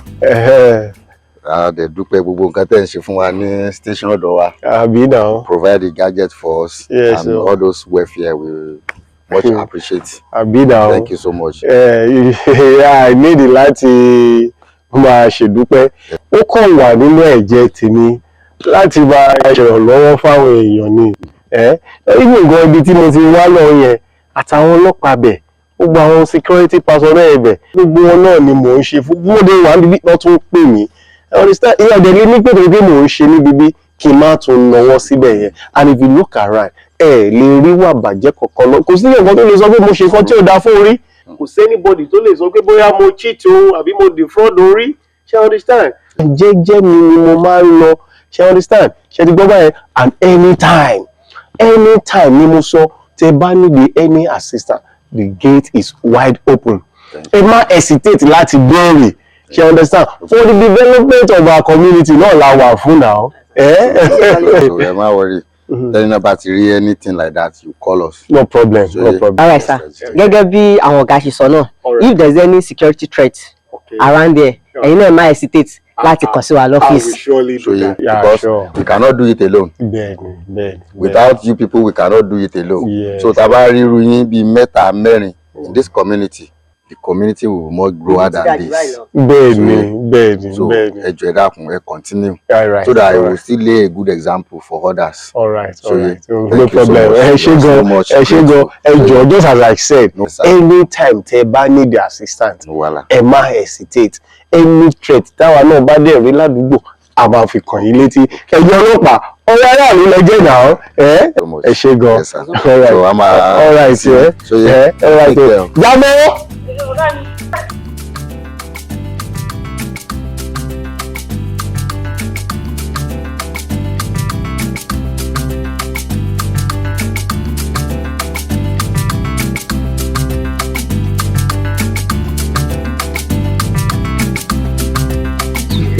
Ọ̀gá ẹbí rẹ̀. Jàmú. Kí ló fẹ́ tọrọ jẹ́ ń gbọ́? Iṣẹ́ yín wù mí ni èmi kẹ́ gbè mí náà sí. Jamiu. Mo like iṣẹ́ yín ọ̀gá. Jamiu sọ wá lè ṣiṣẹ́ wa báyìí. Ọ̀gá bẹ́ẹ̀ tí ń wò mí láti ìgbà tí ti ń bọ̀ látòde ọ̀run iṣẹ́ ọlọ́pàá lọ́nà kọ́ mọ́. Jamiu Ọ̀túndé. Ọ̀gá. Mi ò ní any result kankan. Kí ni qualification ẹ̀? Mo sì yí tán mọ́ ní primary 6 mo ní yìí ọ̀gá. SSC. Òun náà ni ó ní. So oníṣẹ́ ọwọ́ mi tó kọ́. Bí àwọn wakọ̀. So lè wá mọ́tò. Ọ̀gá má lè wakọ̀ lójú rin. Dákun mọ́ wà mọ́tò lójú rin. Ọ̀gá jẹ́ wá kí o lè dá yín lójú. Jamiu. Ọ̀gá mi. Mo mọ́tò wà dáadáa. O mọ nǹkan tá a máa ṣe tí fọ́ọ̀mù mi bá ti jáde fún recruitment àbọ̀ gba fọ́ọ̀mù wàá wọlé pẹ̀lú specialist ṣùgbọ́n jáàmù díje.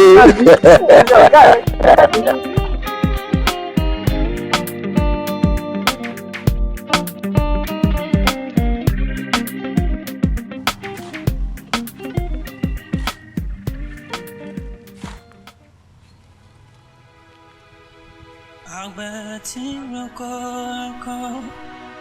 ire ní ìrètí bí adìẹ ti ń fẹsẹ̀ halẹ̀ ire ní wá o oṣù tó ta ní fọ́gbọ̀n ọdún ìyà tó ta ní fọ́gbọ̀n oṣù bí ó bá là ní àkókò padà lẹ́yìn ẹtí àgbà ń forí tì orí àgbà ń pàjẹ́ tán kò sì dẹ́yìn bí òun jẹ́ Abẹ́ford tó ń pariwo kókókó. Dákun dábọ̀ fi èdè nù lọ́rọ̀ mi àsìkò ti tó láti sọ̀rọ̀ mi dayọ̀. Sọ̀rọ̀ mi dayọ̀ Èdùmàrè sọ̀rọ̀ mi dayọ̀. Àsìkò tó láti sọ̀rọ̀ mi dayọ̀. Sẹ́kùn mi dẹ̀rín fàdùn sọ̀rọ̀ mi. Àsìkò tó láti sọ̀rọ̀ mi dayọ̀. Ẹ wo ọkùnrin àjọ ẹ máa ní láti wálé o. Kí lẹ sọ? Ilé yín ni ilé yín àpò wọn kò lè yín kan tó ṣẹlẹ̀ ní pé ilé yín ó ti collapse ìyàwó àtàwọn ọmọ yín dẹ̀ ti wà lọ́sibítù. Báwo ló ṣe ṣẹlẹ̀? Àlọ́ ìyàwó yín àtàwọn ọmọ yín hospital wọ́n wà lọ́sibítù.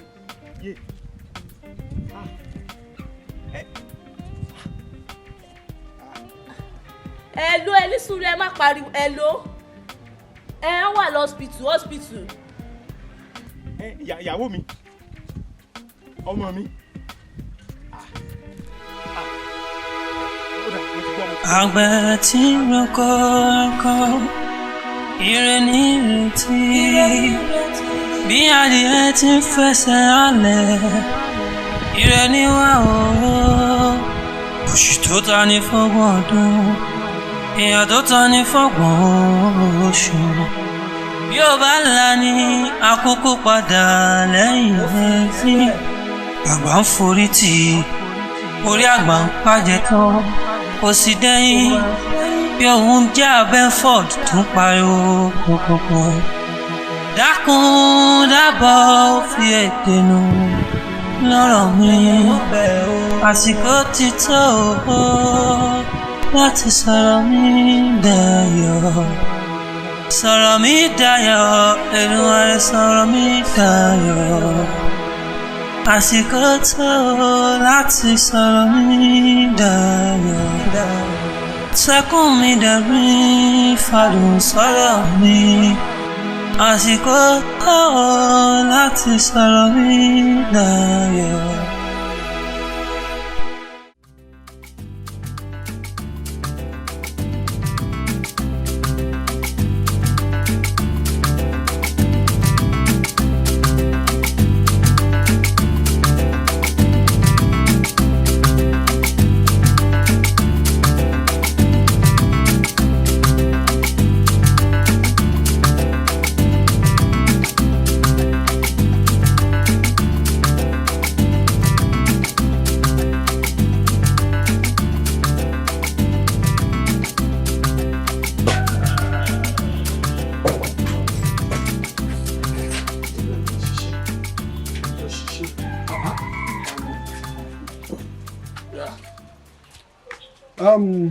òun ni ẹ lo ilé kẹ ṣe so ìyẹn máa wọ́ọ̀kì mbẹ. wọ́n máa gbé mọ́tò yẹn nírọ̀lẹ́.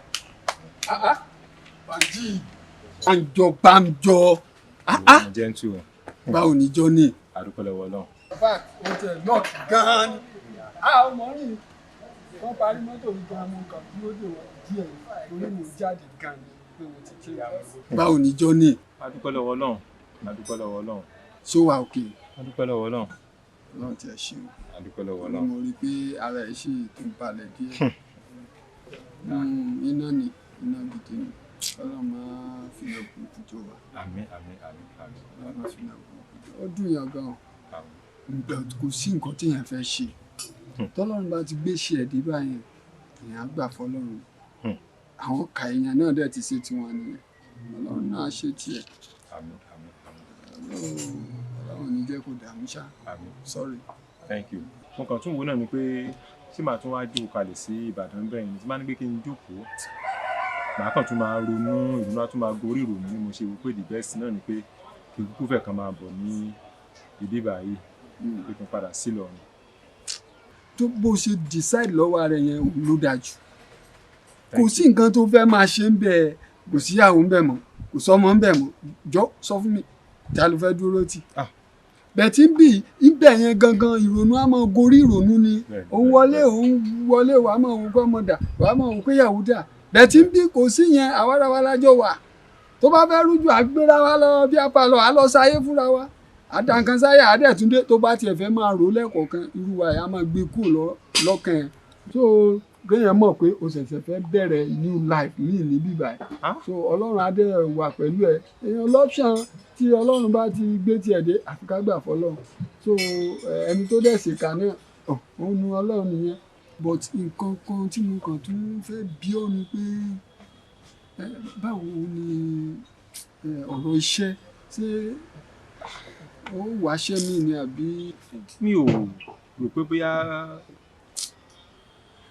màá fẹ́ padà síbẹ̀ yẹn but gbà tí mi ò ti ní choice tí mi dẹ̀ ní any option màá padà síbẹ̀ because má jẹ́ kí n tẹ̀ sórí mo ṣe ń gbé àwọn blocks yẹn tí mò ń gbé cement tí mò ń gbé gbogbo ẹ̀ báyà ṣe ń ro mí lẹ̀gbẹ́ ń ro mí má jẹ́ kí n tẹ̀ Dékúnlé àwọn tó ń ṣiṣẹ́ yẹn mo gbà fún wọn àwọn tó ń ṣiṣẹ́ yẹn mo gbà fún wọn ìgbà tó lè jẹ́ pé gbogbo àwọn tá a ti submit CV sí náà àti ìgbọ́ anything kò tí ì sí nǹkan kan ni mo ṣe wò pé màá fi ṣu síná màá mọ wọ́bẹ̀.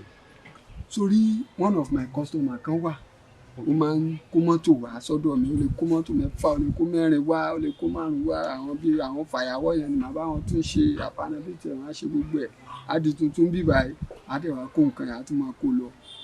So máa yẹn ló wá sọ fún mi ó ti sọ fún mi gan sì ó ti ṣe díẹ̀ pé òun ní the driver. Má ṣe. Wàá ṣe. Má ṣe náà. Wàá ṣe. Má ṣe. Wàá ṣe. Má ṣe náà. Báńjọ o ti ríṣẹ́. O ti ríṣẹ́. Èmi nìkan ló fa sẹ́yìn lé lọ́wọ́ toró trust mi ló ṣe ń wá èèyàn ní sàkání mi tí èmi náà trust tí a lè bá wọn ṣiṣẹ́. Ìwọ náà dẹ̀ ni o wà ní àrọ́wọ́tó mi for now so ìwọ náà ni màá present. Mo dẹ̀ mọ̀ pé kò sí problem ò ní bà mí lójú jẹ́. Àláìláì. Ẹ̀bẹ̀ kan mo kàn fẹ́ bẹ̀. Jọ ń torí Ọlọ́run má wà ju mọ́tò lọ má wà ìyàwó ẹ̀ gángan o. Dékúnlé. Báńjọ. Ó yẹ kó mọ̀ pé mi ò ní ṣe gbogbo yẹn ṣé mi tí gbogbo ti ẹ̀ṣẹ̀ tí pé ìkan ẹ̀ṣẹ̀ ṣẹlẹ̀ sí mi tán tí mo ẹ̀ṣẹ̀ ń wò pé kí n tún sarajọ padà mi ò tó bẹ́ẹ̀. Irọ́ má sọ bẹ́ẹ̀ ọkùnrin ni wà náà ìyàwó ẹ̀ pretty gan bẹ̀tẹ̀ anyway èmi náà fi yẹn ṣe àwàdà ni. Má wọrí kò sí wàhálà kò sí problem. So tó bá débẹ̀ tí mo bá fún ẹ ládírẹ́sì wọ gátẹ̀ ti rí tí wọ́n ti gbé kínní signboard kékeré kan síta tí wọ́n ti kọ́ síbẹ̀. Ọ̀gá ṣé kàdá lè sí. Ok ó dà bẹ́ẹ̀. Ṣé òun náà ló ní fítà ilé náà. Òun ló ní. Ok. Ó dá sí kó fi fítà sí kó wá chẹ́kẹ̀ báyìí. Ẹnìyàn ní pẹ́ dé jọ tètè o. Ọlọ́run kò sí problem. Thank you so much. Ibẹ̀ ò dẹ̀ jìnnà pátì ń bẹ̀ náà ni. Pátì lọ́dọ̀ wọn. Pátì tòsí ń bẹ̀ ni tó bá ti dalẹ̀ máa fún ẹ ládírẹ́sì. Báńjọ báwo wá ní jíjẹ báyìí tí o ti wá nǹkan jẹ. Má jẹ́ kí n parọ́ ebi ń pa mí. Ká kúkú jọ máa lọ sí i tó a kàn yálé olóúnjẹ yẹn wàá jẹun tó tó bá ti jẹun tó wà padà sí lẹ́ńtì ẹ̀ ìná gbàgbé tí mò ń lọ méjì tí mò ń lọ ojú láti dé àátàdé wọn bí wọn á gbé mọ́tò yẹn.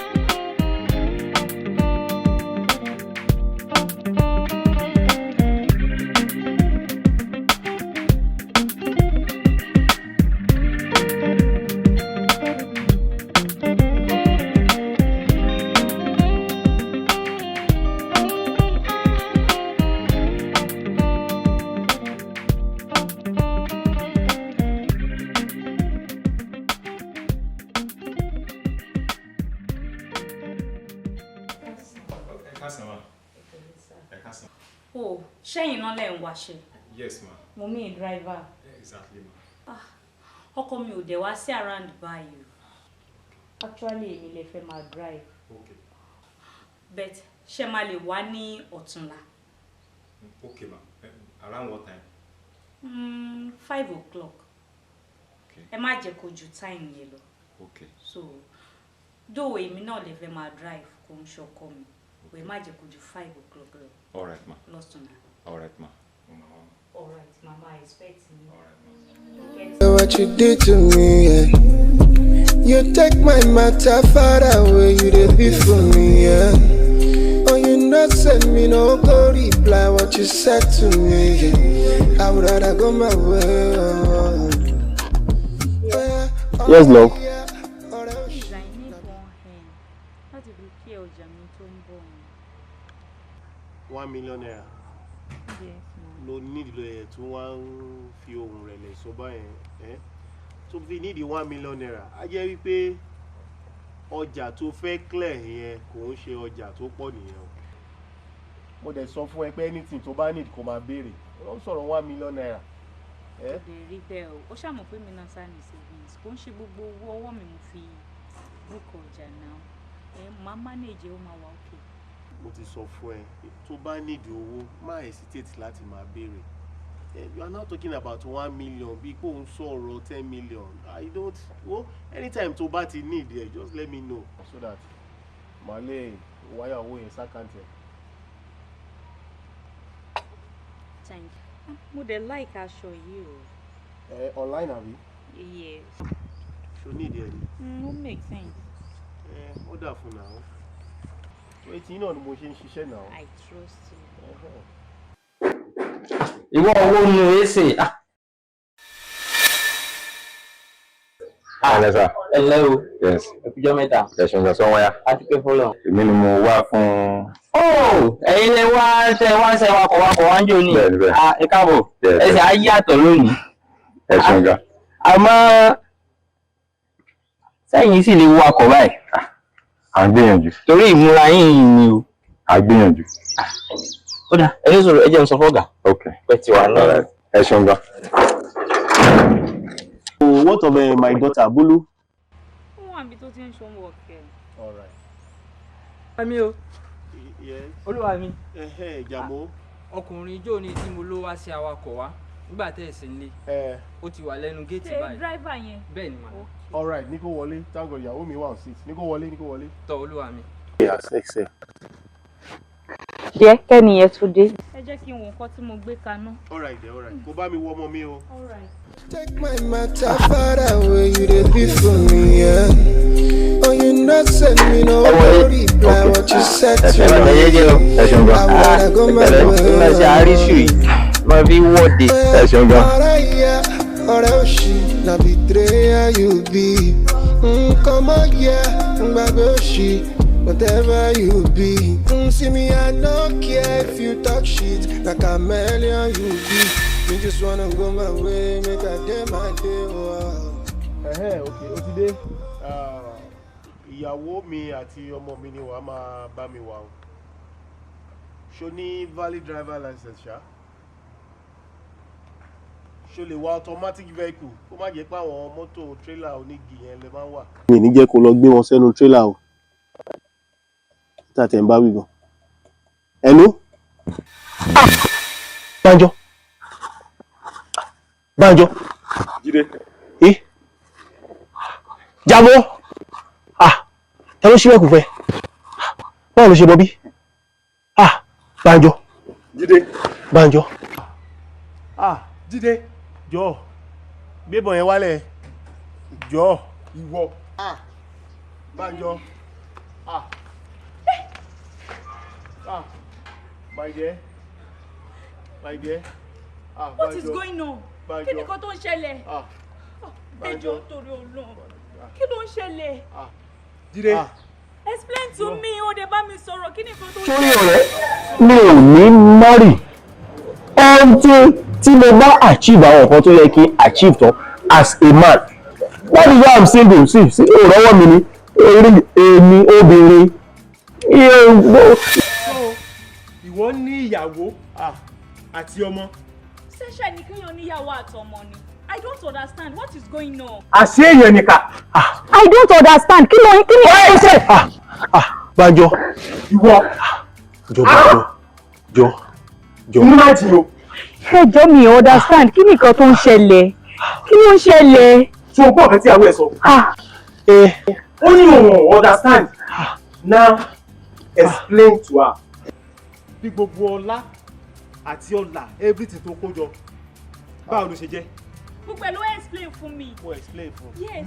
Gbogbo bẹ́ẹ̀ ni tó ń ṣe contract yẹn bóyá ṣe mistake àṣemọ́ṣe níbi tó wà tọ́lẹ̀ ti pé kó wá máa take over ẹ̀ gbogbo ẹ̀ ló explain fún mi.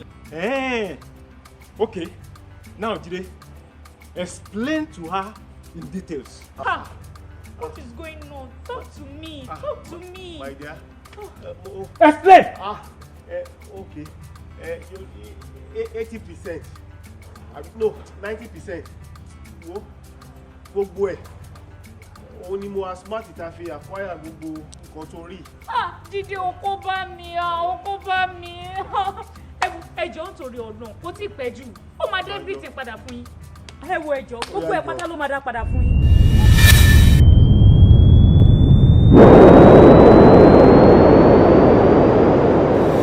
ó máa fún yín everything ẹjọ́ ẹ máa yín ìbọn. Ṣé wọ́n mọ̀ wípé àti ẹni tó kú àtẹni tó nù ọjọ́ kan ni wọ́n pàdé. Jide, say your last prayer. Say your last prayer. Say your last prayer.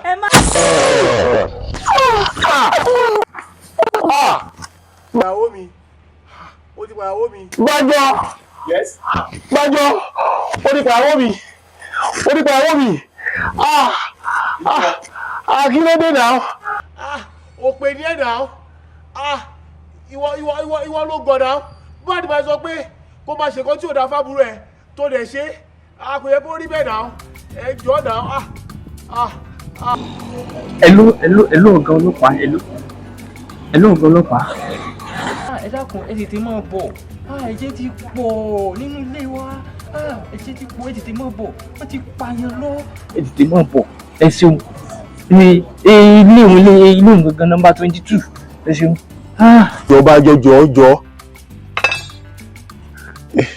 Banjo má ṣe bẹ́ẹ̀ jọ.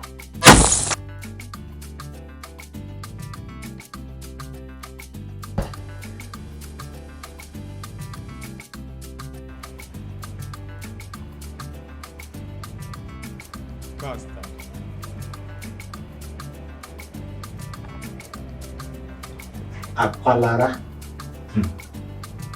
ìgúnpá nìyí kan orílẹ̀ gbọ́n bẹ́ẹ̀ kẹsẹ̀ làbúrò tá a bá dé ìlú àìlára tá a dé ìlú àìlẹ́bí ní ìlú àìlénìyàn àtẹ̀pámọ́sẹ̀ nìyẹn kò sì tún ṣọ́ra kó má lọ́kọ̀ rẹ̀ wọ́n tọ́ rẹ̀ ṣe fún ọ tó sọ ọ́ dá.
Move.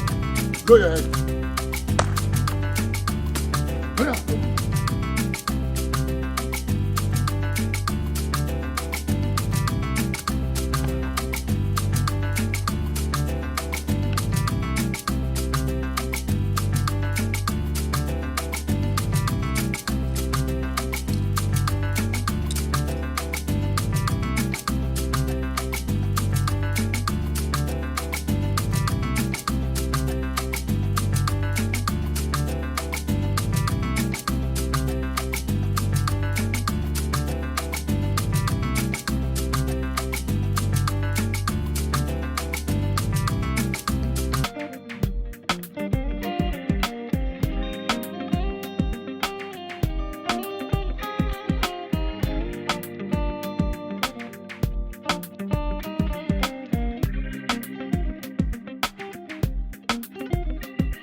And that was how I lost my dad. Ọjọ́ burúkú ìṣòro mi. Wo bí mo ṣe kéré tó, ó sì ń dàbí pé ó ṣẹlẹ̀ báyìí, bíi pé ó ṣẹ̀ṣẹ̀ ṣẹlẹ̀. Nígbà tí mo rí tán pa ìyá mi àti bàbá mi, mo ṣàrántí orúkọ yẹn, Bánjọ, tí bàbá mi ń bẹ̀ ẹ́. Ṣó wá rí apá ní ìbọn ti ba ìyá mi, kò tètè kú. Rabaraba rẹ̀ ló padà pa. Ṣùgbọ́n bàbá mi kò rí bẹ́ẹ̀. Tọ́ kò wá kù. Mi ò mẹ́bí bàbá mi, mi ò mẹ́bí ìyá mi. Àmọ́ ọpẹ́lọpẹ́ security wa, Mr. Jamiu,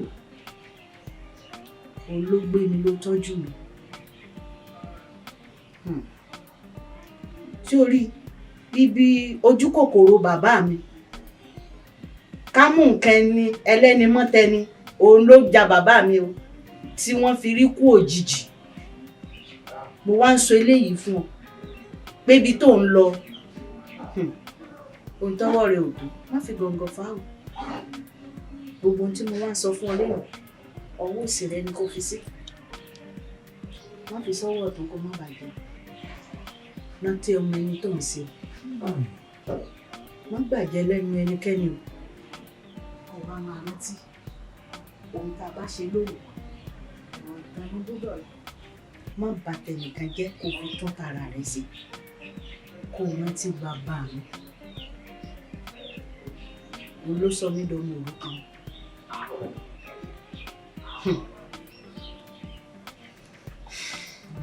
But mom, sọ ilé fún mi tẹ́lẹ̀tẹ́lẹ̀. You are just telling me for the first time. Sórí ọ̀rọ̀ tó bá yẹ ká sọ lọ́sàn-án kì í mọ́gbọ́n wá tá a bá sọ láàrin òru. Bẹ́ẹ̀ ti Sátidé kì í ṣiṣẹ́ tá a bá sọ lálàmísì. Àsìkò tí ó wúlò fún ọ mo sọ fún ọ. Kò wá mú sọ́wọ́ ìṣẹ̀lẹ̀, kò má fi jà. But mom, báwo lẹ́yìn ṣe survive? Sórí àkùkọ tí ó kọ lágbà, àṣà ò ní gbé lóró mọ́dìẹ. Kò lóòpè mi náà ṣe ló na ìbọn sí mi báyìí. Àmọ́ ọpẹ́lọpẹ́ Ọlọ́run ó bá mi sókè báyìí. Gbogbo ìwà ìbàjẹ́ eléyìí tí mi ò bá lọ́wọ́ yín, mo wá fi ń dá yín lójú pé mi ní wù kankan bó tilẹ̀ wù kó mọ, mi ò ní wù. Lágbára Ọlọ́run ẹ máa jẹun ọmọ. Mo wá fi ń dá yín lójú pé I will not disappoint you. Ó ṣe kan. Ọjọ́ burúkú èṣù burú. Take my matter far away, you dey be for me, yeah. Oh, you not send me no go reply what you said to me. I would rather go my way. Oh yeah, alright, yeah, alright, she na betrayer you be. Come on, yeah, baby, she. Whatever you be, see me, I don't care if you talk shit. Like a chameleon you be. Me just wanna go my way, make a day my day. Wow.